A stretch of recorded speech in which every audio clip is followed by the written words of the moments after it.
बिहार के किशनगंज जिले के टेढ़ागंज प्रखंड के बीबीगंज कालपीर पंचायत से हमारे भी मुखिया प्रत्याशी प्रतिनिधि नाजिर हैत जी आए हुए हैं और अपने बारे में कुछ बताएंगे। अपने बारे में कुछ बताइए। हाँ, मैं मोहम्मद नाजिर हैत इज़दानी हूँ। मैं मुखिया प्रत्याशी तो नहीं, प्रतिनिधि हूँ। मेरी पत्नी जो है ढोलक छाप जिसका चुनाव चिन्ह है, और बहुत ही आशा और उम्मीद और जनता की प्यार के कारण मैं फिर पुनः मुखिया का चुनाव में लड़ रहा हूँ।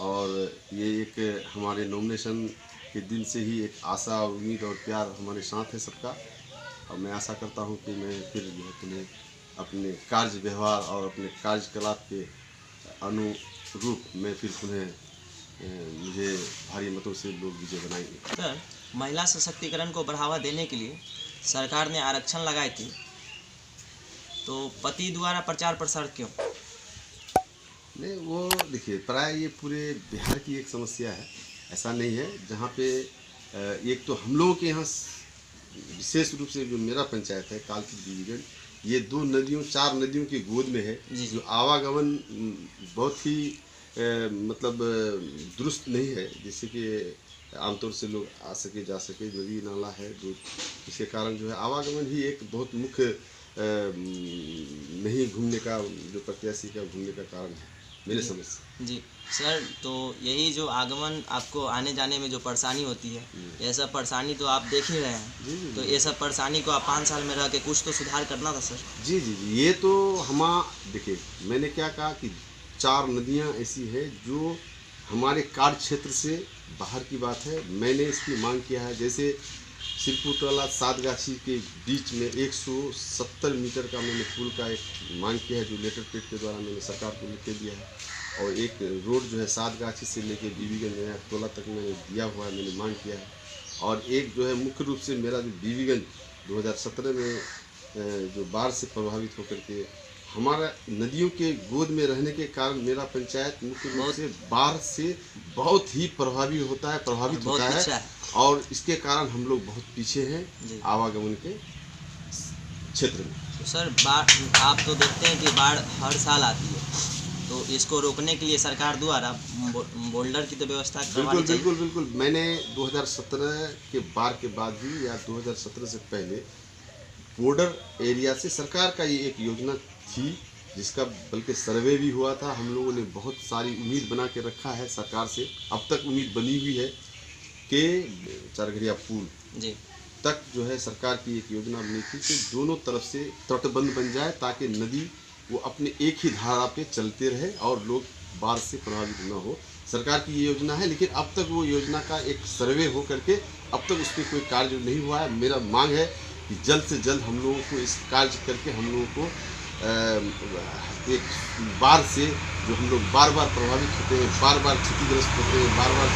बीबीगंज हाई स्कूल में बच्चे जब रजिस्ट्रेशन या नामांकन करवाते तो रसीद क्यों नहीं दिया जाता? इस पर क्यों नहीं कोई मुखिया पहल किया? एक बार हमको इसकी सूचना मिली थी जिसपे हेडमास्टर पर हाई स्कूल का बहुत अच्छी तरह से कार्रवाई भी हुई और उसको प्राचार्य से हटाया भी गया।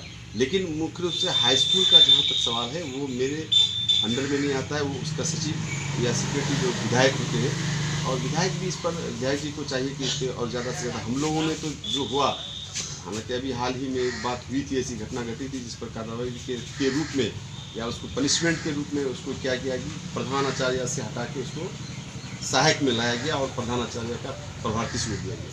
प्रधानमंत्री आवास योजना सर इधर एक भी व्यक्ति को नहीं अभी तक मिल पाया, क्यों? बिल्कुल, एकदम सही सवाल है। मैं भी इस बात से बहुत निराश हूँ। कार्य व्यवस्था के कारण और प्रशासनिक सहयोग न होने के कारण मैंने देखा कि मेरे इस कार्यकाल में सबसे पहली बार 2017 में प्रधानमंत्री आवास का एक सर्वे के लिए इंदिरा आवास सहायक के द्वारा किया गया कि प्रत्येक वार्ड में। हाँ, ये आपका प्रधानमंत्री आवास से संबंधित आपका प्रश्न बहुत ही अच्छा प्रश्न है, जिससे मैं भी बहुत निराश हूँ। और ये मैं प्रशासनिक या जो हमारा विधि व्यवस्था का है इसमें क्या कारण रहा। जैसे 2017 में एक हम लोगों को अवगत कराया गया इंदिरा आवास सहायक द्वारा, जो कि प्रत्येक वार्ड में 23-23 या 24-24 करके इंदिरा आवास का एक सर्वे हुआ।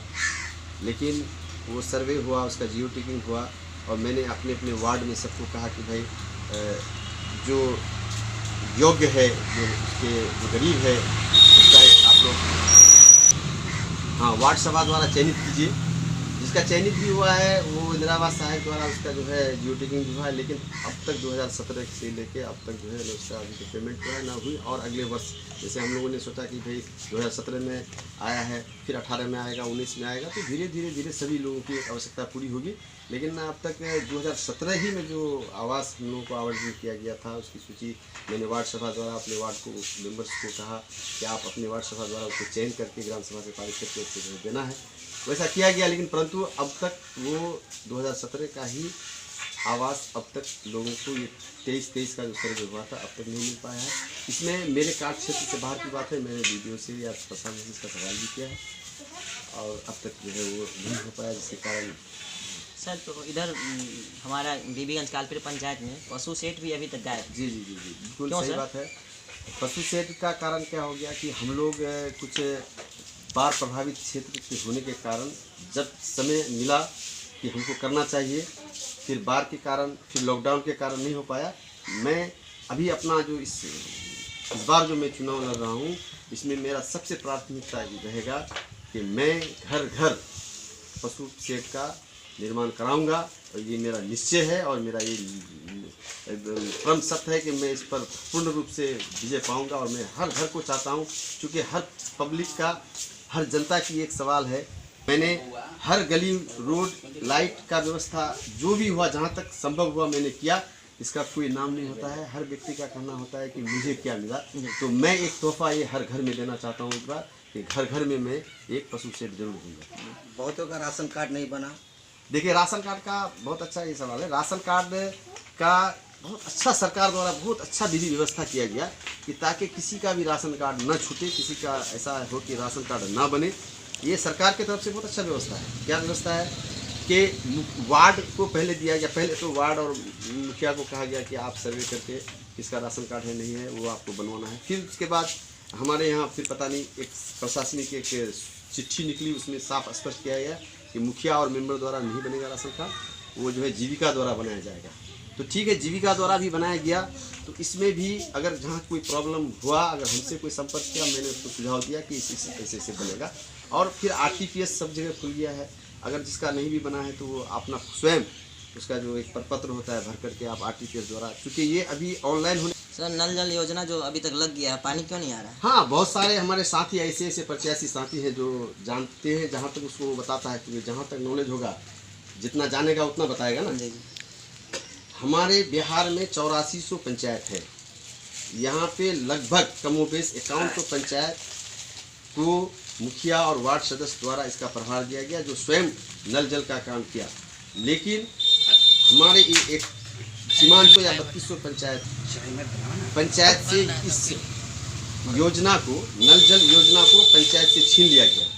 इसको PHED के द्वारा कराया जा रहा है, जिसका मुख्य रूप से कॉन्ट्रैक्ट में दिया गया और कॉन्ट्रैक्ट द्वारा ठेकेदार लोगों ने ठेकेदारी करके इस काम को कर रहा है। जहाँ तक हमको मैंने अपना सभी वार्ड को देखा, जो कि सबसे पहले 12 नंबर और 13 नंबर में ही कम से कम काम थोड़ा सा लगा कि ठीक ठाक हुआ, जहाँ शुरू हुआ काम। और बाकी अभी तक तो धरातल में पड़ा हुआ है ये। और मैंने इसका ऑब्जेक्शन किया कि मैं अपने सभी वार्डों का सर्वे किया, देखा कि हर घर पे नल नहीं पहुँचा है, पानी नहीं निकला है। मैं ये ठेकेदारों से सवाल है ना, ठेकेदार को क्या, ठेकेदार का तो कोई दर्शन नहीं होता है, उसका मुंशी और वर्कर जो ऐसा लगता है कि ठेकेदार है वो। लोगों को तरह तरह का कंप्लेन हमको आ रहा है कि मेरे घर में नल नहीं गया, मेरे घर में। तो उन लोगों से बात करके क्या होगा, मैंने बात किया फिर भी तो मेरी हम लोग का जितना एस्टीमेट है हम उसी हिसाब से काम करेंगे, उससे ज़्यादा हम नहीं काम करेंगे। तो मेरा सरकार से मांग है कि मेरे पंचायत नहीं, पूरे बिहार में यदि अगर नल जल योजना को चला रहे हैं तो हर घर में नल पहुंचना चाहिए। इसके लिए चाहे जितना भी आपका वो टैंक लगाना पड़े, जितना भी आपको वो यूनिट देना पड़े। अभी मेरे ही पंचायत में अभी कम से कम और 5 यूनिट देगा तो मेरे पंचायत में हर घर में नल जल पहुँच सकता है। जो ये मेरे कार्य क्षेत्र से हम लोगों से बाहर की बात है। मैं उसका देख रेख कर सकता हूँ, मैं उस पर मैं जनता के साथ हूँ। जहाँ जनता का कोई कंप्लेन है मैं उसके साथ हूँ। सर यहाँ जो नाला की अति आवश्यकता है, मैं दूसरे पंचायत में भी गया हूँ और जगह गया हूँ तो देखते हैं नाला बन गया है, कभी कहीं देखते हैं बन रहा है। तो यहाँ बड़ी आवश्यकता है।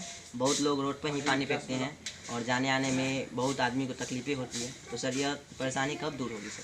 देखिए, हमारे यहाँ मार्केट बीबीगंज में जो मुख्य सड़क है, वैसे ये तो मेरे कार्य क्षेत्र से बाहर है, फिर भी मैंने परेशानी को देखते हुए परेशानी को देखते हुए फिर भी नाला का योजना बनाया।